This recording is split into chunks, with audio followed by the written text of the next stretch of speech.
Hi, everybody. This is Josh Jelinski, the financial quarterback here, and we're with Danielle Roberts, co-founder of Boomer Benefits, a top-producing insurance agency that serves tens of thousands of people each year across 48 states and is one of the most widely recognized brands in the Medicare insurance industry. She's going to discuss her best-selling book, The 10 Costly Medicare Mistakes You Can't Afford to Make. So Danielle, for our listeners, you've been a guest on the program before, but for our listeners who are not familiar with your work, describe what your background and what led you to Medicare benefits. Sure. So I'm a licensed life and health insurance agent and have been in the industry for about 16 years. And early on in my career, we used to get a lot of questions from people on group insurance plans about how to help their parents with Medicare. And so we looked into Medicare and found it to be extremely confusing. And we went all out to become experts in this topic so that we could help folks as they are turning 65 to make good choices about their Medicare supplement insurance and drug benefits. And so now today we serve 48 states and we help tens of thousands of people with these decisions every year. And we know that this time of year is one of the most important as we get ready to head into the annual election period. Tons of questions, and hopefully be able to answer some of those for folks today. So yeah, let's talk about the Medicare timeline. What are the big dates that we need to know if we're doing Medicare planning? So your first important election period that's going to come apart for you is going to be based on your birth date. So when you turn 65, you are eligible to enroll in Medicare 3 months before your 65th birthday, during the month of that birthday, and 3 months after. So everyone gets their own unique 7-month window to get enrolled in Medicare Parts A and B, which you do down at the Social Security office. Now, if you're still working, you can delay some of those parts and add them later on if you work for a large company with more than 20 employees. So people will be making decisions around that time as to which parts to enroll in and whether or not they need supplemental coverage if Medicare is going to be primary. And then the biggest period that we hear about each year after that is the annual election period, what happens in the fall, October 15th to December 7th. And that's the time of year when people can make changes to their standalone Part D drug plans and or their Medicare Advantage plans if they happen to be enrolled in a Medicare Advantage plan. So it's sort of a period each year where you can review that coverage, see what's changing in it for the following year, and then decide if you want to stick with your current plan or change to another. And what type of changes would someone make? Meaning if I'm Medicare F, would I go to G? Would I go to, and we'll get into all the alphabet soup of Medicare as well in a little bit, but I've heard sometimes you don't want to switch, like if you pick something that you could end up getting hurt. Is that true? Yeah, and that actually follows nicely from kind of what you just mentioned, because Medigap plans, which are the plans F, G, and N, those do not change their benefits from year to year like Medicare Advantage and Part D drug plans do. So you actually don't need to shop those in the fall. There's nothing changing. But your drug plan can have changes in premium, can have changes in deductible, benefits, drug tiers. They could add drugs to the formulary. They can take them away. And your insurance carrier is going to send you an annual notice of change in September. And this will tell you what your benefits and costs are this year and what's changing in your drug plan for next year. And if you happen to be someone that went the Medicare Advantage route, then same thing, those benefits can change. The carrier will send you a notice. And you want to review that really carefully because let's say you have a $600 diabetes pen that you use for your insulin injections. And this year it's covered on your drug plan, but in January they're going to drop that and they will no longer carry it. Well, if you don't open that annual notice of change that you get in the mail in September and look at it very carefully, you may not realize that you need to make a change so that you're not paying out of pocket for that medication the following year. And those are the kind of changes that we need to be aware of so that people can carefully review the coverage that they have and make changes to a plan that will better suit them if something like that is happening. So F, G, and N, you don't need to shop. So what does that mean? So say I did F, and then we'll get to these other Medicare Advantage plans. So I guess we should kind of work through the alphabet soup of Medicare. So F, G, and N. So if I picked F a few years ago, I don't think you can pick F anymore. Right now it's just G. So like F is, nobody's picking F anymore. Is that? Well, that's correct for most people. So there was some legislation that passed in 2015, which basically took away Plan F for anyone who is eligible for Medicare on or after January 1st of 2020. It took it away from your plan selections as a new Medicare beneficiary. So if you happen to be eligible for Medicare prior to that date, you can still have Plan F, you can keep your Plan F, you could even still enroll in it. Let's say you're coming off of a group plan, now you're 68, but you were eligible before that date, you could still choose to enroll in a Plan F if you want to. However, anyone eligible for Medicare after that date no longer has the option to enroll in that plan, and so the next most comprehensive plan, which is very similar to F, is Plan G. And the only difference between those two plans is that with Plan G, you are responsible for paying your out-of-pocket Part B deductible. So at the beginning of the year, your first outpatient visit or service that you have, you'll pay the $203 deductible, and then after that, Medicare covers 80%. Is that $203 per month or $203 one time? It's a deductible, so it's just once per calendar year. You can't beat that. So when we're talking F, all these experts, I think you were, when we had you on a year ago, nobody recommends F anymore. Because even if you had F, it's getting more costly because basically there's a group of people that's aging and there's no younger people getting in the pot. Is that still the case? F is kind of out of favor among Medicare planners?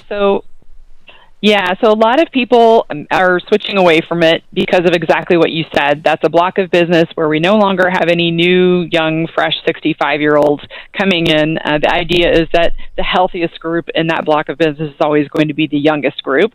And so if you're on Plan F, you have people on there in its book of business that is aging and developing health conditions. And so there's potential there that you may have higher loss ratios for the insurance carrier, which then means greater rate increases in the future.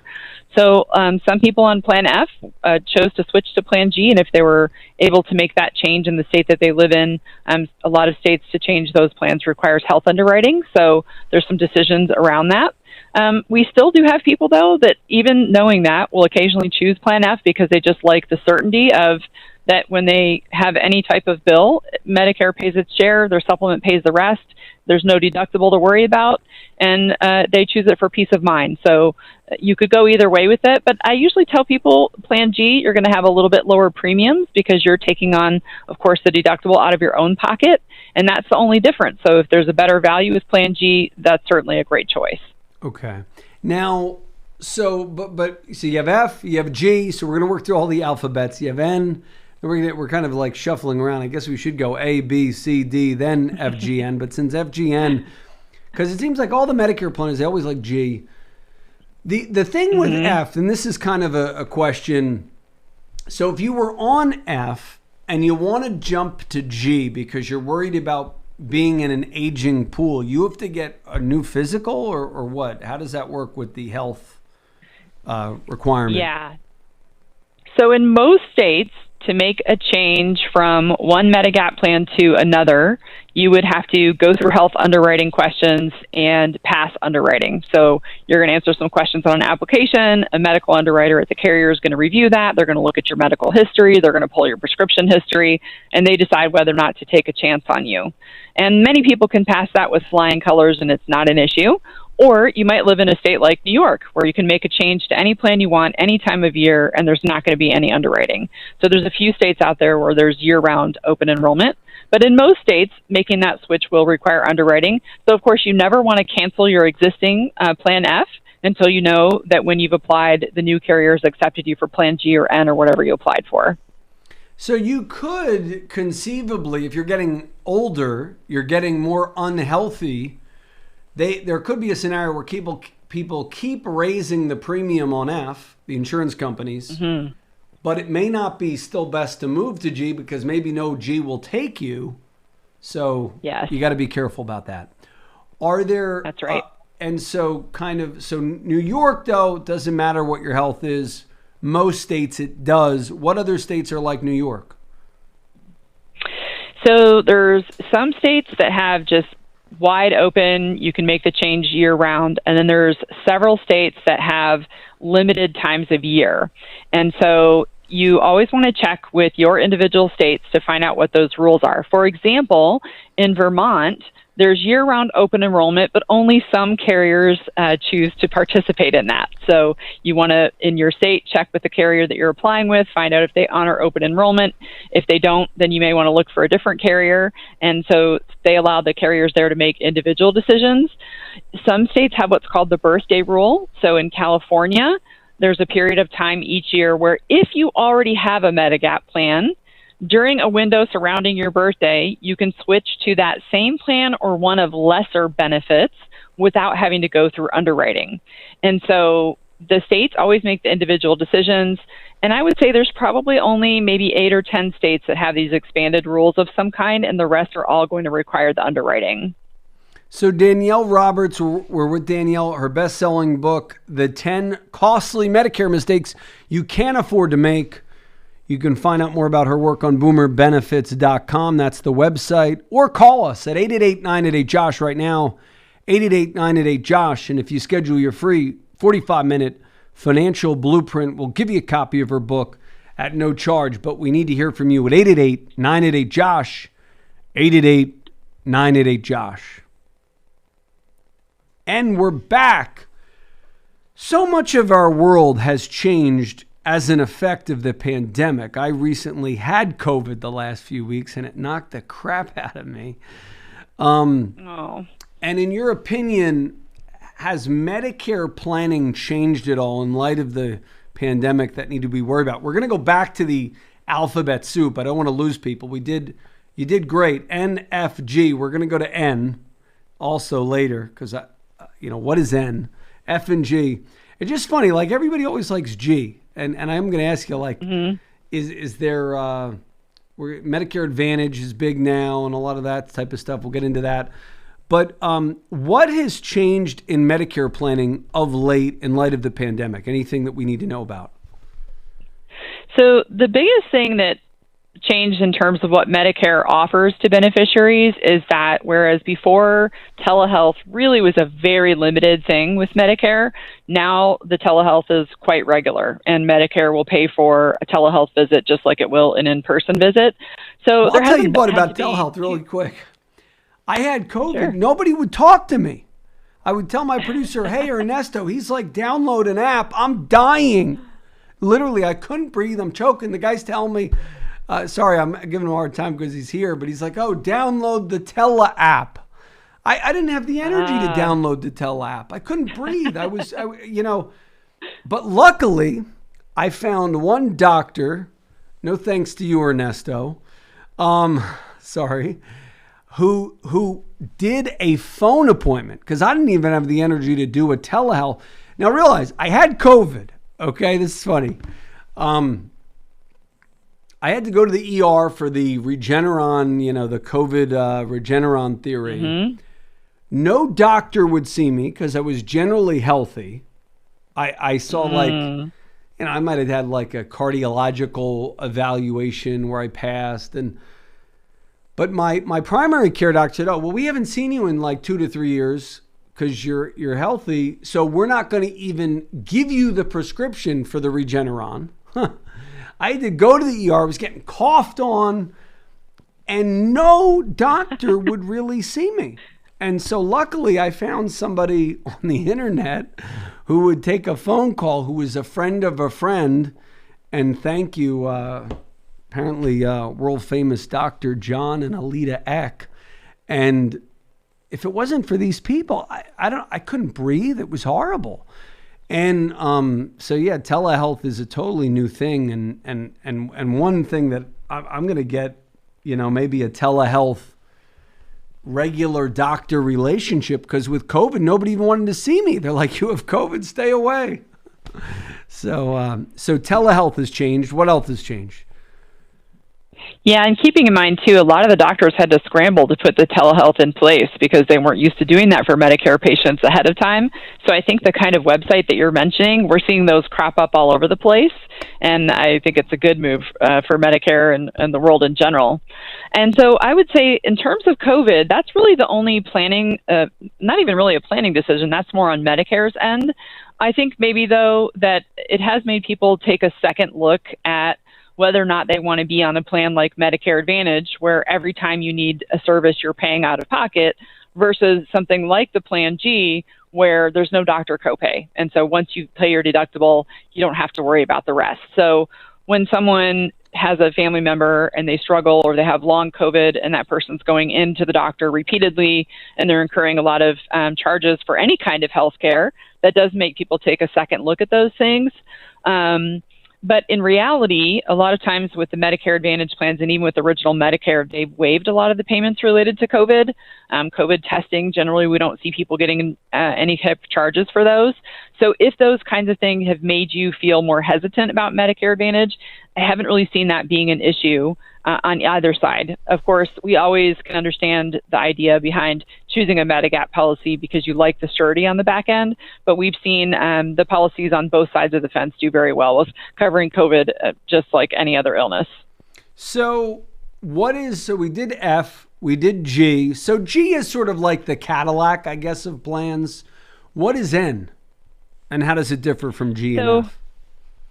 Yeah, so the reason we always hear about Plan F, G, and N, and we never hear anything about the other plans, is because people like to be in plans that cover as much as possible. So that's why Plan F was always popular. As soon as Plan F was no longer available to new Medicare enrollees, then it changed to Plan G, which is the second most comprehensive, and Plan N is the third most comprehensive. So the difference between N and G is that with Plan N, in addition to paying that Part B deductible once a year, you will also have a doctor copay up to $20 per visit, and you'll have an ER copay up to $50. So you're going to have some money that you spend as you're seeking medical care at either a doctor's office or emergency room. And then the other thing is excess charges. So Medicare has providers that agree to pay Medicare's assigned rates. And so that means if you accept Medicare's assigned rates, you can't balance bill your patient. But in some states, most states, there is something called Part B excess charge, which means a provider could sign up with Medicare, but they don't agree with the assigned rates. They're sort of what we would call a non-participating provider in terms of rates. So yes, they're going to accept payment from Medicare, but they reserve the right to bill the patient up to a 15% differential, and that is called a Part B excess charge.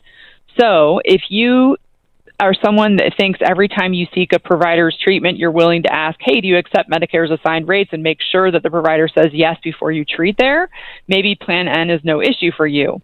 But in reality, we actually see people probably not asking that question as much as they should. And so the one downside to Plan N would be, although it's cheaper than Plan G most of the time because you are paying more out of pocket, you might also find in the back end that those occasional little balance bills can be annoying. And if you don't want to have to worry about something like that, then Plan G is obviously a better choice for you. So these excess charges, how much are they? How much are we talking excess charges for Plan N? No more than 15% of the provider's rate. So let's say that the rate for the service is $100, then this provider could charge you a balance bill of $15. What Plan about like G will if pay that you have for something you. major and it's $10,000, could they pay $1,500 extra in excess charges? You won't usually see that as often because the excess charges don't apply to hospital. It's only things on a Part B side. Okay. But technically, yes, if you were, let's say, treating for cancer treatment and it was a Part B service like chemotherapy or radiation, you're going to want to definitely make sure that that is someone who accepts Medicare's assigned rates if you have Plan N. Now, you can't go, too, and like if you figure out, let's say you sign up for N and then you get cancer, you can't like switch to N and then go back to G, right? So you really got to make the best choice, the first choice, correct? Yeah, that's right. Because once you've had the cancer, then if you're in, let's say you're in New York, sure you can, no problem. You can go back to Plan G once you've had that diagnosis and you've got that year-round open enrollment.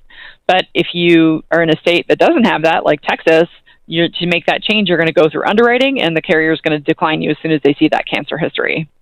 Wow. So we have F, we have G, we have N. What about all these, the other ones, the C, the Medicare Advantage? You mentioned that a little bit. I guess people pick C because it's cheaper than F, G, or N. Is that kind of the appeal?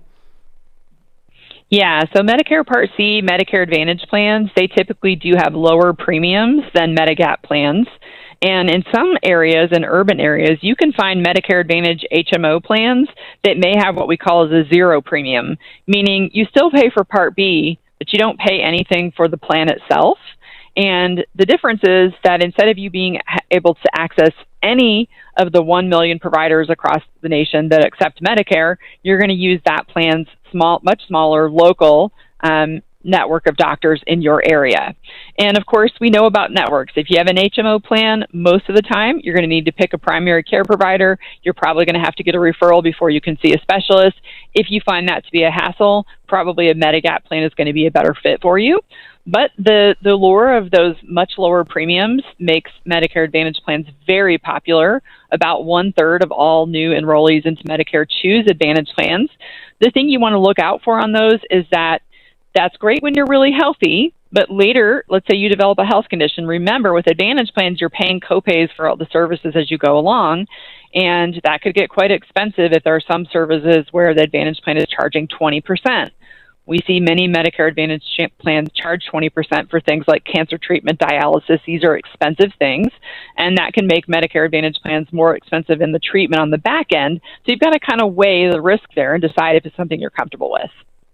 Folks, if you're just joining us, I'm Josh Jelinski, the financial quarterback, and we're with BoomerBenefits.com's Danielle Roberts, author of the book, 10 Costly Medicare Mistakes You Can't Afford to Make. And you can call us at 888-988-JOSH. And if you request the 45-minute Wealth Blueprint strategy session with our team, we'll give you that book at no charge. You can also find more about Danielle at DanielleKRoberts.com.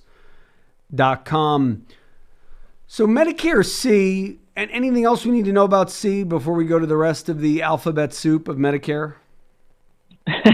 Well, one thing to point out is that Medicare Advantage plans are Part C of Medicare, but they're not administered by Medicare. You're going to enroll in those through private insurance companies, and lots of the major carriers offer them. And that's different than Medigap Plan C, which is a Medigap plan similar to Plan F, which was phased out in 2020. So if you see Medigap plan, we're talking about Medicare supplements. If it says Medicare Part C, that is a Medicare Advantage plan. And we can, of course, thank Medicare for the alphabet soup, which is a little confusing on that. And then there's A and B, which, sounds basic, but I do want you to cover A and B because that's critical. And then there's D, and then there's K, L, and M. A, B, and D are a little more, what people have to deal with. What's up with K, L, and M? You don't hear much about those. Yeah, and then some of these other Medigap plans, if you look at the national numbers, the enrollment into them is something less than 1%. But if you happen to be a savvy healthcare consumer, let's say you're one of these folks like me who has been on a high deductible health insurance plan with an HSA for many years, and I understand the value of having a lower insurance payment or insurance premium for me taking on a higher deductible and willing to be paying more out of pocket. That's the kind of thing that you get with plans K and L. And with Medigap Plan K, instead of having your Medigap plan pay 100% of certain things like the Part A deductible, your hospital deductible, or 100% of your blood transfusions, it pays 50% and you pay the other 50%. So in the event that you needed one of those services, let's say you went into the hospital and you had a Plan K. Well, the Part A deductible is over $1,400, and so you're going to pay over $700 as your half of that. But by taking on that risk, you would have potentially a Medigap plan with a lower premium than what you would, of course, for a more comprehensive one like a Plan G. So if you're one of those kind of savvy consumers willing to take a little risk, you've got some money set aside that you could spend $700 on a hospital deductible if you needed to. You can offset those premiums and maybe save the difference for the future. Yeah, I was a big early adopter of the HSA and all of those things. And I got to be honest with you, it isn't cut out for me. I have 7 kids. I always have some health problem with, someone in my family. My son was just in the hospital for like 2 months over the summer. And I always pay an arm and a leg. But theoretically, I love the idea, of triple tax-free money going in. You get the deduction, it grows tax-free, and then you can pull it out tax-free. But it's one of those things, I don't know. I always get because I guess for 7 out of the last 13 years, we've had pregnancies. and then you add all these other things. Yeah. And then with kids, one time a kid chopped his finger off. Another time, it's like, and then you get all these bills. Then we're going to go to A, B, and D, but we got to take a break. When we return, we'll be back with Danielle Roberts talking about Medicare, 10 costly Medicare mistakes you can't afford to make. Free gift if you schedule and keep your no obligation review at 888-988-JOSH. And when we return, we'll talk about A, B, and D. We kind of jumped around a little bit because how I viewed it is you have F, G, and N as kind of one category. Then you have C as another. So F, G, and N, I call it kind of the Cadillac. You got C is sort of like you're struggling to make ends meet. Maybe you don't have enough money to afford the F, G, and N plans. They're very budget conscious, so you got to watch, the network situation, like Danielle was saying. Then you have these K, L, and M. They're kind of more obscure cost-saving mechanism. Next, we're going to go to A, B, and D. When we return, this is Josh Jelinski, the financial quarterback, and call us at 888-988-JOSH during the break. 888-988-JOSH for the no obligation 45-minute ultimate financial blueprint. And we'll throw in Danielle Roberts' book, 10 Costly Medicare Mistakes You Can't Afford to Make. This is Josh Jelinski, the financial quarterback. The preceding program was sponsored by the Jelinski Advisory Group. Any awards, rankings, or recognition by unaffiliated third parties or publications, including 5-Star Wealth Manager, Advisory of the Year finalist by Senior Market Advisor, and top of the $1 Million Roundtable, are in no way indicative of the advisor's future performance or any individual client's investment success. No award, ranking, or recognition should be construed as a current or past endorsement of Josh Jelinski or Wealth Quarterback LLC. Information regarding specific awards, rankings, or recognitions is available on the Wealth Quarterback website at www.jelinski.org. All investment strategies have the potential for profit or loss. Investment strategies such as asset allocation, diversification, or rebalancing do not assure or guarantee better performance and cannot eliminate the risk of investment losses. There are no guarantees that a portfolio employing these or any other strategy will outperform a portfolio that does not engage in such strategies. This broadcast should not be construed by any client or prospective client as a solicitation to effect or attempt to effect transactions in securities or the rendering of personalized investment advice. Due to various factors, including changing market conditions, the information discussed in this broadcast may no longer be reflective of current positions or recommendations. While information presented is believed to be factual and up to date, Josh Jelinski and Wealth Quarterback do not guarantee its accuracy, and it should not be regarded as a complete analysis of the subjects discussed. The tax and estate planning information discussed is general in nature, is provided for informational purposes only, and should not be construed as legal or tax advice. Listeners should consult an attorney or tax professional regarding their specific legal or tax situation. Advisory services offered through Wealth Quarterback LLC.